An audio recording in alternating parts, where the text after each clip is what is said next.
ఈ కార్యక్రమాన్ని ఏర్పాటు చేసిన వ్యవసాయ శాఖ, ఆర్థిక శాఖ మంత్రివర్యులకు,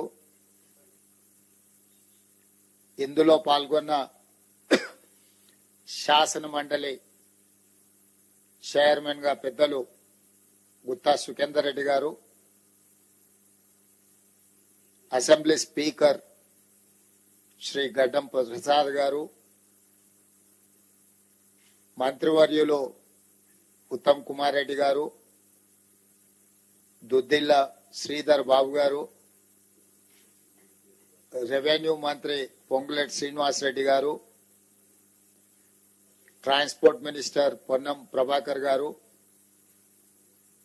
ప్రభుత్వ ప్రత్యేక సలహాదారు, ఉమ్మడి రాష్ట్ర పిసిసి అధ్యక్షులుగా పనిచేసి ఆనాడు మన్మోహన్ సింగ్ గారు రైతు రుణమాఫీ చేసినప్పుడు క్రియాశీలక పాత్ర పోషించిన కె కేశవరావు గారు, చీఫ్ సెక్రటరీ గారు, ఫైనాన్స్ స్పెషల్ చీఫ్ సెక్రటరీ గారు, వ్యవసాయ శాఖ అధికారులు, బ్యాంకులకు సంబంధించిన అధికారులు,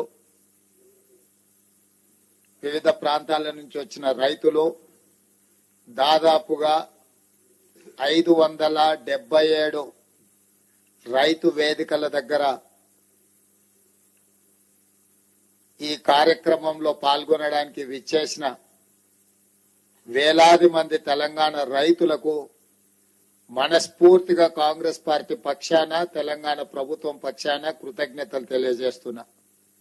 ఇంత అద్భుతమైన గొప్ప కార్యక్రమంలో పాల్గొని దేశానికే ఆదర్శంగా నిలబడే అవకాశం తెలంగాణ ప్రజలు మాకు ఇవ్వడం జరిగింది.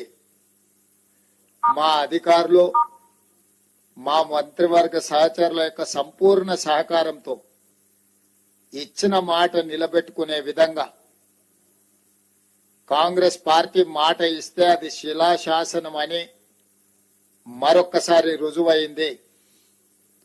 ఆనాడు 2004 సంవత్సరంలో శ్రీమతి సోనియా గాంధీ గారు ఉమ్మడి రాష్ట్రంలో ఉన్న కరీంనగర్ జిల్లా కేంద్రంలో ఎన్నికల ప్రచారంలో భాగంగా 4 కోట్ల తెలంగాణ ప్రజలకు వారు మాట ఇచ్చిండ్రు. ఈ ప్రాంత ప్రజల యొక్క 60 సంవత్సరాల ఆకాంక్ష నాకు తెలుసు, తప్పకుండా అది నెరవేరుతుంది అని. ఆ మాట ఇచ్చిన శ్రీమతి సోనియా గాంధీ గారు ఎలా అయినా మాట నిలబెట్టుకోవాలని ఎన్ని ప్రయత్నాలు చేసినా, ఎన్ని అవాంతరాలు వచ్చినా, ఎంతమంది అడ్డంకులు సృష్టించినా, ఒక దశలో పార్టీకి తీరని నష్టం జరుగుతుంది, అత్యధిక పార్లమెంట్ స్థానాలు, అత్యధిక శాసనసభ స్థానాలు ఉన్న ఆంధ్రప్రదేశ్ లో పార్టీ మనుగడనే కష్టమవుతుందని చెప్పి అన్నా, వాస్తవంగా అది జరుగుతుందని అంచనాకి శ్రీమతి సోనియా గాంధీ గారు వచ్చినా వెనక్కి తిరిగి చూడకుండా మాట తప్పని మడమ తిప్పని నాయకురాలుగా 4 కోట్ల తెలంగాణ ప్రజల యొక్క ఆకాంక్ష నెరవేర్చి తెలంగాణ రాష్ట్రాన్ని ఏర్పాటు చేయడం జరిగింది. అంత గొప్ప నాయకురాలు ఈ చరిత్రలో తెలంగాణ ప్రజలు శాశ్వతంగా గుర్తు పెట్టుకునే విధంగా తెలంగాణ రాష్ట్రాన్ని ఇచ్చి 10 సంవత్సరాలు పరిపాలన చేసిన నాయకులు 2014లో రైతులకు ₹1,00,000 రుణమాఫీ చేస్తామని హామీ ఇచ్చి అధికారంలోకి వచ్చి 5 సంవత్సరాలైనా 4 విడతల్లో చేస్తామని, అసలు మిత్తి చెల్లిస్తామని ఆ 5 సంవత్సరాలు రైతులను తప్పుదోవ పట్టించి మళ్లీ 2018 సంవత్సరంలో కూడా అదే విధమైన ₹1,00,000 రుణమాఫీ మాట ఇచ్చి 5 సంవత్సరాలు పూర్తయినా వారు ఆ హామీని నెరవేర్చలేకపోయినారు. ఇది సందర్భం కాకపోయినా లక్షలాది తెలంగాణ రైతాంగానికి గుర్తు చేయవలసిన బాధ్యత ఈ రాష్ట్ర ముఖ్యమంత్రిగా నా మీద ఉన్నది. మొదటి 5 సంవత్సరాలలో ఆనాటి ప్రభుత్వం చెల్లించింది 12,000 కోట్ల రూపాయలు మాత్రమే. రెండవసారి 2018 నుంచి 2023 వరకు చెల్లించాల్సిన 16,000 కోట్లు, కానీ చెల్లించిన 9,000 కోట్లు కూడా సరిగ్గా చెల్లించలే. 10 సంవత్సరాలు 2 సార్లు ముఖ్యమంత్రిగా బాధ్యత నిర్వహించిన ఆనాటి పెద్దలు 21,000 కోట్ల రూపాయలు కూడా పూర్తి స్థాయిలో రైతులకు చెల్లించలేదు. ప్రజలకు ముఖ్యమంత్రులన్నా ప్రభుత్వం అన్నా విశ్వాసం కోల్పోయే విధంగా రైతులు ఆత్మహత్య చేసుకునే పరిస్థితులు ఉన్నా కూడా ఆనాడు ప్రజలకు ఇచ్చిన మాట నిలబెట్టుకోలేకపోయినరు. కానీ కాంగ్రెస్ పార్టీ ప్రజా ప్రభుత్వాన్ని ఏర్పాటు చేస్తాం, ప్రజలు తీర్పిస్తే అని చెప్పి మే 6, 2022 నాడు ఇంతకుముందు ఎల్లయ్య చెప్పినట్టు వరంగల్ ఆర్ట్స్ కాలేజ్ మైదానంలో లక్షలాది మంది సమక్షంలో ఈనాటి లోక్సభ పక్ష నాయకుడు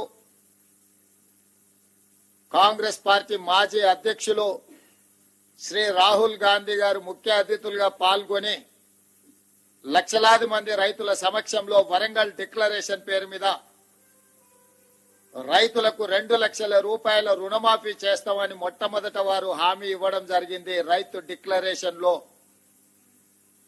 ఆ మాటను నిలబెట్టుకొని, ఆ మాటను గుర్తుపెట్టుకొని సెప్టెంబర్ 17, 2023 నాడు తుక్కుగూడ రంగారెడ్డి జిల్లా రాజీవ్ గాంధీ ప్రాంగణంలో శ్రీమతి సోనియా గాంధీ గారు 6 గ్యారంటీలను ప్రకటించి తెలంగాణ ప్రజలకు మన నాయకురాలు శ్రీమతి సోనియా గాంధీ గారు మళ్లీ తెలంగాణ ప్రజలకు రెండవసారి మాట ఇచ్చిండ్రు. వారు స్పష్టంగా చెప్పిండ్రు, తెలంగాణ ఏ విధంగా అయితే మాట ఇచ్చి తెలంగాణ రాష్ట్రం ఇచ్చినమో అదే విధంగా సెప్టెంబర్ 17, 2023 నాడు రాజీవ్ గాంధీ ప్రాంగణం తుక్కుగూడ రంగారెడ్డి జిల్లా నడిగడ్డన నిలబడి 4 కోట్ల తెలంగాణ ప్రజలకు, లక్షలాది మంది తెలంగాణ రైతులకు నేను మాట ఇస్తున్నా, మీరు ప్రజా ప్రభుత్వాన్ని ఏర్పాటు చేయండి, తప్పకుండా మీకు 2 లక్షల రూపాయల రుణమాఫీ చేస్తా అని శ్రీమతి సోనియా గాంధీ గారు మాట ఇచ్చిండ్రు. అందుకే ఈనాడు మా ప్రభుత్వం, మా మంత్రివర్గ సహచరుల సంపూర్ణ సహకారంతో రాహుల్ గాంధీ గారు మే 6, 2022 నాడు రైతు డిక్లరేషన్ లో చెప్పిన 2 లక్షల రూపాయల రుణమాఫీని సెప్టెంబర్ 17, 2023 శ్రీమతి సోనియా గాంధీ గారు ఇచ్చిన 6 గ్యారంటీలలో అత్యంత కీలకమైన 2 లక్షల రూపాయల రుణమాఫీని ఈనాడు ఏఐసిసి అధ్యక్షుడు శ్రీ మల్లికార్జున్ ఖర్గే గారి నాయకత్వంలో ఈ ప్రభుత్వం సచివాలయంలో కూర్చొని ధైర్యంగా, దర్పంగా తెలంగాణ రైతాంగానికి ఈరోజు బ్యాంకర్లు, అధికారుల సమక్షంలో 6,098 కోట్ల రూపాయలను మొదటి విడతగా 1,00,000 రూపాయల వరకు అప్పున్న రైతులకు మొత్తానికి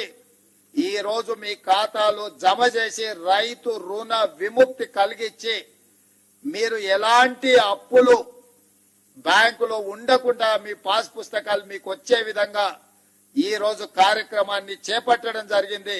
సంపూర్ణంగా ఇది పూర్తి కావడానికి సహకరించిన మా అధికారులకు, మా సహచర మంత్రివర్గ సభ్యులకు తెలంగాణ రాష్ట్ర రైతాంగం తరఫున నేను కృతజ్ఞతలు తెలియజేస్తున్నా. ప్రజాప్రతినిధిగా ఒక జిల్లా పరిషత్ మెంబర్ గా ప్రస్థానం మొదలుపెట్టిన నేను జిల్లా పరిషత్ చూసిన, శాసన మండలి ఎమ్మెల్సీగా పనిచేసిన, శాసన సభ్యుడిగా అసెంబ్లీలో పనిచేసిన, పార్లమెంట్ సభ్యుడిగా లోక్సభలో రాహుల్ గాంధీ గారు, సోనియా గాంధీ గారితో కలిసి పనిచేసిన ఈ 16 సంవత్సరాల సుదీర్ఘమైన రాజకీయ ప్రయాణంలో నా జీవితంలో మరుపురాని రోజు ఈ రోజు మీ సమక్షంలో ఉండి లక్షలాది మంది రైతులకు 2 లక్షల రూపాయల రుణమాఫీ చేసే భాగ్యము గొప్ప అవకాశము నాకు కలిగింది. మీకు మనస్ఫూర్తిగా ఈ అవకాశం అందించినందుకు ధన్యవాదాలు తెలియజేస్తున్నా. ఇవాళ ఇందులో 12/12/2018 అంటే చంద్రశేఖరరావు గారు ఏ రోజైతే కట్ ఆఫ్ డేట్ పెట్టి 11/12/2018కి లాస్ట్ రుణమాఫీ చేస్తా అని చెప్పిండో ఆ తెల్లారి నుంచే ఏ ఒక్క రోజు కూడా వృధా చేయకుండా 12/12/2018 నుంచి మొదలు పెడితే 9/12/2023 సంపూర్ణంగా 5 సంవత్సరాలు కేసీఆర్ పరిపాలించిన సమయంలో రైతులు చేసిన అప్పును 2 లక్షల రూపాయల వరకు ఉన్న అప్పును మొత్తాన్ని చెల్లించాలి అని ఈ రోజు మా ప్రభుత్వం నిర్ణయం తీసుకొని డిసెంబర్ 9, 2023 కట్ ఆఫ్ డేట్ పెట్టుకున్నాము. డిసెంబర్ 9కు ఉన్న ప్రత్యేకత మీకు అందరికీ తెలుసు. తెలంగాణ రాష్ట్ర ఏర్పాటు ప్రక్రియను ప్రారంభించిన రోజు డిసెంబర్ 9. అదే విధంగా మన తెలంగాణ రాష్ట్ర కళ సాకారం చేసిన శ్రీమతి సోనియా గాంధీ గారి జన్మదినం కూడా డిసెంబర్ 9. అందుకే డిసెంబర్ 9 మనందరికీ ఒక పండగ, మనందరికీ ఒక శుభకార్యం జరుపుకునే సందర్భము, మన అందరం కూడా సంతోషాన్ని కలిసి పంచుకునే సందర్భం. అందుకే 3 తారీఖు నాడు ఫలితాలు వచ్చిన డిసెంబర్ 7 తారీఖు నాడు మేము అధికారికంగా ప్రమాణ స్వీకారం చేసిన డిసెంబర్ 9నే మనము కొలబద్దగా పెట్టుకొని రైతు రుణమాఫీ ఆ తారీఖు వరకు చెయ్యాలన్న ఆలోచనతోటి ఈ రోజు ఈ ప్రభుత్వం ముందుకు వచ్చింది. ఇంత మంచి కార్యక్రమం అద్భుతంగా ఏ సమస్య లేకుండా ఏ అవాంతరాలు రాకుండా ఈ కార్యక్రమాన్ని పూర్తి చేసే ఒక సంకల్పంతో ఈ రోజు ముందుకు వస్తున్నాము. ఇది మొదటి విడత మాత్రమే. 1,00,000 వరకు మొదటి విడతలో 100% లక్ష లోపల ఉన్న రైతులకు 100% రుణ విముక్తి కలిగించినము. 0 నుంచి 1,00,000 రూపాయల వరకు ఉన్న ప్రతి రైతుకు ఈ రోజు రుణ విముక్తి జరుగుతుంది. రెండవ విడత 0 నుంచి 1,50,000 వరకు ఉన్న లక్షలాది మంది రైతులకు రెండవ విడత 100% రుణమాఫీ చేస్తాము. మూడవ విడత 0 నుంచి 2 లక్షల వరకు ఉన్న రైతులకు 100% రుణ విముక్తి చేస్తాము. 3 విడతలలో 31,000 కోట్ల రూపాయలు ఆగస్టు నెల పూర్తి కాకముందే మీ ఖాతాలలో నగదు చేసి ఎలాంటి నిబంధనలు లేకుండా కొంతమంది రైతు రుణమాఫీకి రేషన్ కార్డు కావాలని అడుగుతుంది ప్రభుత్వం, అపోహలు సృష్టిస్తున్నారు. లక్షలాది మంది రైతులు రైతు వేదికలలో ఎక్కడైతే హాజరైనరో రేషన్ కార్డు కుటుంబాన్ని గుర్తించడానికి మాత్రమే, రైతు రుణమాఫీ చేయడానికి రేషన్ కార్డు ప్రాతిపదిక కాదు. రైతు రుణమాఫీ చేయడానికి ప్రాతిపదిక మీకు భూమి ఉండాలి, భూమికి పాస్బుక్ ఉండాలి. పాస్బుక్ బ్యాంకులో పెట్టి మీరు రుణం తెచ్చుకుంటే, రైతు రుణం తెచ్చుకుంటే ఆ రుణాన్ని మాఫీ చేస్తాము. రుణమాఫీకి కొలబద్ద పాస్ పుస్తకమే తప్ప రేషన్ కార్డు కాదు. గ్రామాలలో ఉన్న మీ మిగతా రైతులందరూ కూడా కొంతమంది దొంగలు ఏదైనా దొంగ మాటలు చెప్తే నమ్మొద్దు అని చెప్పి స్పష్టంగా వాళ్ళకు ఒక అవగాహన కల్పించండి. ప్రతి రైతుకు ఉన్న అప్పును మాఫీ చేయడానికి అవసరమైన అన్ని చర్యలు చేపడుతున్నాము. ఏదైనా సాంకేతిక లోపం వస్తే మీ సంబంధిత బ్యాంకు అధికారి దగ్గరికి వెళ్ళండి, వాళ్ళు సంపూర్ణంగా సహకరిస్తారు. ఈ రోజు ఆ అధికారులు కూడా ఈ సమావేశంలో ఉన్నారు. వాళ్ళందరికీ కూడా మేము విజ్ఞప్తి చేస్తున్నాము. విద్య పూర్తిగా రాని వాళ్ళు, సాంకేతిక నైపుణ్యం లేని రైతులు ఏదైనా చిన్న చిన్న తప్పిదాల వల్ల మీ కంప్యూటరీకరణలో ఏదైనా సమస్య వస్తే రైతులను కూర్చోబెట్టి ఆ రైతులకు ఒక అవగాహన కల్పించి ఆ రైతులకు రుణమాఫీ ఏ విధంగా పూర్తి చేయాలనో వాళ్లకు అవగాహన కల్పించండి అని చెప్పి మేము బ్యాంక్ అధికారులను విజ్ఞప్తి చేయడం జరిగింది. వాళ్ళు ఒప్పుకున్నారు. వాళ్లకు కూడా మనస్ఫూర్తిగా కృతజ్ఞతలు. అదే విధంగా మన వ్యవసాయ శాఖకు సంబంధించిన అధికారులు అందరు రైతులను సమన్వయం చేసుకొని వాళ్ళ రైతుల ఖాతాలను తెలుసుకొని పిఎస్సిఎస్ లో వేసిన డిసిసిబి బ్యాంకులలో వేసిన డబ్బులు కూడా తిరిగి రైతుల ఖాతాలోకి చేరడానికి అవసరమైన అన్ని ఏర్పాట్లను చేయమని మా వ్యవసాయ శాఖ అధికారులు, మన వ్యవసాయ శాఖ మంత్రి ఆయనే స్వయంగా ఒక మంచి రైతు, ఆయన ఎప్పుడు సమయం వచ్చినా సందర్భం వచ్చినా వారు వ్యవసాయం చేస్తారు, వ్యవసాయం సమస్యలు తెలుసు. ఇక మా ఆర్థిక శాఖ మంత్రి బట్టి విక్రమార్క గారు మీకు తెలుసు, ఆదిలాబాద్ నుంచి ఖమ్మం వరకు వందలాది కిలోమీటర్లు పాదయాత్ర చేసి రైతులతో మమేకమై రైతుల సమస్యలను తెలుసుకొని వాటిని పరిష్కరించడానికి ఇవాళ ఆర్థిక మంత్రిగా వారికి ఉన్న అనుభవాన్ని అంతా ఉపయోగించి ఏ మాత్రం వనరుల ఇబ్బంది జరగకుండా ఈ రోజు ముందుకు తీసుకెళ్తున్నాడు. వారికి ఆర్థిక మంత్రిగా బాధ్యత అప్పజెప్పినప్పుడు ఆయన గారు ఇచ్చిపోయిన అప్పు 7 లక్షల కోట్ల రూపాయలు. 7 లక్షల కోట్ల రూపాయలు ఆయన గారు అప్పు చేస్తే పెద్దలు బట్టి విక్రమార్క గారు ప్రతి నెల 7,000 కోట్ల రూపాయలు మిత్తి కడుతున్నాడు. అప్పు చేసిన అయ్యగారు మిత్తి కడుతున్నదేమో బట్టి విక్రమార్క గారు ప్రతి నెల తిన్నా తినకపోయినా ఉపాసం బండి అయినా పోయినసారి చేసిన అప్పులకు ఇప్పుడు మన బట్టి విక్రమార్క గారు ప్రతి నెల దాదాపుగా 7,000 కోట్ల రూపాయల మిత్తి కడుతున్నాడు. తెలంగాణ రాష్ట్రం వచ్చినప్పుడు సంవత్సరానికి 12 నెలలకు కలిపి కడుతున్న మిత్తి అప్పు 6,500 కోట్లు. ఆనాడు సంవత్సరానికి కట్టే బ్యాంకు అప్పు ఇవాళ ప్రతి నెల కట్టాల్సిన పరిస్థితి వచ్చింది. ప్రతి నెల గతంలో ప్రభుత్వ అధికారులకు జీతాలు ఇవ్వాలన్న కష్టంగా ఉండే, ఎత్తుకొని జమ చేసి ఇచ్చే పరిస్థితి. అక్కడి నుంచి ప్రభుత్వ అధికారులకు పెన్షన్దారులకు ప్రతి నెల 1వ తారీఖు నాడు 5,000 కోట్ల రూపాయలు జీతభత్యాలకు ఈరోజు మనం కేటాయిస్తున్నాము, నిధులు విడుదల చేస్తున్నాం. సరిగ్గా 7 నెలలు మనం మహాలక్ష్మి గాని, గృహజ్యోతి గాని, రాజీవ్ ఆరోగ్యశ్రీ గాని ఇట్లా వివిధ ఖాతాలకు వివిధ మన 6 గ్యారంటీలలో అమలు చేసిన 5 గ్యారంటీలకు ఇప్పటి వరకు 29,000 కోట్ల రూపాయలు మన ప్రభుత్వం ఖర్చు పెట్టింది. అంటే ఇన్ని రకాలుగా ఇబ్బందులు వచ్చినా సంక్షేమ పథకాలకు ఇప్పటికీ 7 నెలల్లోనే 29,000 కోట్ల రూపాయలు ఖర్చు పెట్టి ప్రతి నెల పోయిన ప్రభుత్వం చేసిన అప్పుకు దాదాపుగా 7,000 కోట్ల రూపాయలు మిత్తి కట్టుకుంటా ఇప్పుడు రైతులను ఆదుకోవాలి, రైతులకు ఇచ్చిన మాట నిలబెట్టుకోవాలి. మాట ఇస్తే మాట తప్పం, మడమ తిప్పము. కాంగ్రెస్ పార్టీ ఏదైనా చెబితే 100% అమలు చేస్తుంది అని 2009లో మన్మోహన్ సింగ్ గారు ఏ విధంగా అయితే రుణమాఫీ చేసి చూపించిండో ఈనాడు దేశంలోనే ఆదర్శం. కొంతమంది ఎక్కడెక్కడి నుంచో వచ్చి ఒక ఆయన గుజరాత్ మోడల్ అంటాడు, ఇంకొక ఆయన ఇంకేదో మోడల్ అంటాడు.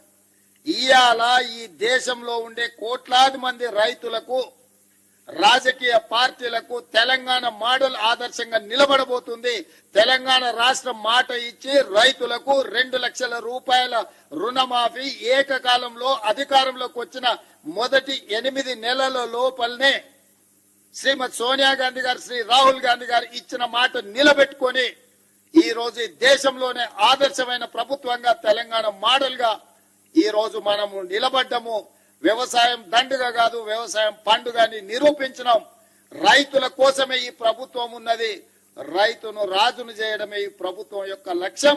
ఇది ప్రజా ప్రభుత్వం అని చెప్పి ఈనాడు మనం నిరూపించుకున్నాం. ఇవాళ దేశంలోనే మనం తలెత్తుకునే విధంగా ఈ కార్యక్రమం ఉండబోతుంది. మీ అందరి సహకారం ఉండాలి. ఆనాడు సవాళ్లు విసిరిన వాళ్ళకి నా విజ్ఞప్తి ఒకటే, మిమ్మల్ని రాజీనామా చేయమని మేము అడగం, ఎందుకంటే మీరు ఎట్లాగో పారిపోతారు మాకు తెలుసు. కాకపోతే ఇప్పటికైనా కాంగ్రెస్ మాట ఇస్తే మాట నిలబెట్టుకుంటది. సోనియా గాంధీ గారు, రాహుల్ గాంధీ గారు మాట ఇస్తే అది శిలాశాసనం. ఆ మాట తప్పరు. రాజకీయ ప్రయోజనాల కోసం గాంధీ కుటుంబం మాట ఇవ్వదన్న సంగతిని మీరు గుర్తు పెట్టుకోవాలి. మీలాంటి మాటలు గాంధీ కుటుంబం ఇవ్వదు. ఈ రోజు మనమందరం శ్రీ మల్లికార్జున్ ఖర్గే గారు, శ్రీమతి సోనియా గాంధీ గారు, శ్రీ రాహుల్ గాంధీ గారికి మీ అందరి తరఫున, తెలంగాణ రాష్ట్ర రైతాంగం తరఫున వారికి కృతజ్ఞతలు తెలియజేసే ఏకగ్రీవ తీర్మానం మనం ఈ సమావేశంలో ప్రవేశపెడుతున్నాం. ఈ రైతు వేదికల దగ్గర ఉన్న వేలాది మంది రైతులు అందరూ కూడా పెద్ద ఎత్తున చప్పట్లతో వారికి అభినందనలు తెలియజేస్తూ, కృతజ్ఞతలు తెలియజేస్తూ తీర్మానం ప్రవేశపెడుతున్నాం. ఆ తీర్మానానికి అనుకూలంగా ఇక్కడున్న పెద్దలందరూ అక్కడ రైతు వేదికలలో ఉన్న రైతులందరినీ కూడా ఆమోదించాల్సిందిగా, చప్పట్లు కొట్టాల్సిందిగా మీకందరికీ నేను విజ్ఞప్తి చేస్తున్నా. అదే విధంగా ఈ కార్యక్రమంలో పాల్గొన్న ఎమ్మెల్యేలు, ఎమ్మెల్సీలు, ఎంపీలు, ఈ కార్యక్రమంలో పాల్గొన్న వివిధ ప్రాంతాలలో మంత్రులకు కూడా నేను అభినందనలు తెలియజేస్తున్నా. ఈ కార్యక్రమాన్ని విస్తృత స్థాయిలో గ్రామాలలో గ్రామ సభలు పెట్టి ప్రజలకు చేరవేయండి. ఎవరికైనా అవగాహనలో లోపం ఉంటే కాంగ్రెస్ పార్టీ కార్యకర్తలు రైతులకు సహకరించి రైతులను సమన్వయం చేసి బ్యాంకుల దగ్గరికి తీసుకెళ్లి వాళ్లకు సహాయంగా ఉండి వాళ్ళ రుణమాఫీ జరిగే విధంగా మీరు ముందుకు వెళ్ళాలి అని చెప్పి మా సహచార శాసనసభ్యులకు, శాసన మండలి సభ్యులకు, పార్లమెంట్ సభ్యులకు నేను సూచన చేస్తున్నా. ఇంకొక మాట, ఎల్లయ్య గారు చెప్పినట్టుగా వారి సూచన మేరకు ఈ నెలాఖరులో శ్రీ రాహుల్ గాంధీ గారిని ఒక గొప్ప బహిరంగ సభ, అభినందన సభ, కృతజ్ఞత సభ వరంగల్లో ఏర్పాటు చేసుకుందాం. మీరందరూ లక్షలాదిగా తరలి వస్తామని చెప్పి మీరందరూ మాట ఇవ్వండి. మీ తరఫున 2-3 రోజుల్లోనే నేను, ఉప ముఖ్యమంత్రి గారు, ఇతర మంత్రివర్గ సహచరులు అందరం వెళ్లి రాహుల్ గాంధీ గారిని ప్రత్యేకంగా ఆహ్వానిస్తాం. ఏ వరంగల్ మైదానంలో, ఏ వరంగల్ గడ్డ మీద తెలంగాణ రైతాంగానికి మాట ఇచ్చినమో మాట నిలబెట్టుకున్న సందర్భంగా రాహుల్ గాంధీ గారిని ఆహ్వానించి మనం సంబరాలు చేసుకుందామని చెప్పి ఈ వేదిక ద్వారా రాష్ట్రంలో ఉన్న లక్షలాది మంది రైతులకు విజ్ఞప్తి చేస్తున్నా. మీ అందరి తరఫున రాహుల్ గాంధీ గారికి ఆహ్వానం పలకడానికి నాకు అనుమతి ఇవ్వండి అని మిమ్మల్ని అందరిని అడుగుతూ, దీనికి కూడా మీరందరు చప్పట్ల ద్వారా ఆమోదం ఇవ్వాల్సిందిగా కోరుకుంటున్నాను. మీకు అందరికీ మనస్ఫూర్తిగా ధన్యవాదాలు, కృతజ్ఞతలు మిత్రులారా.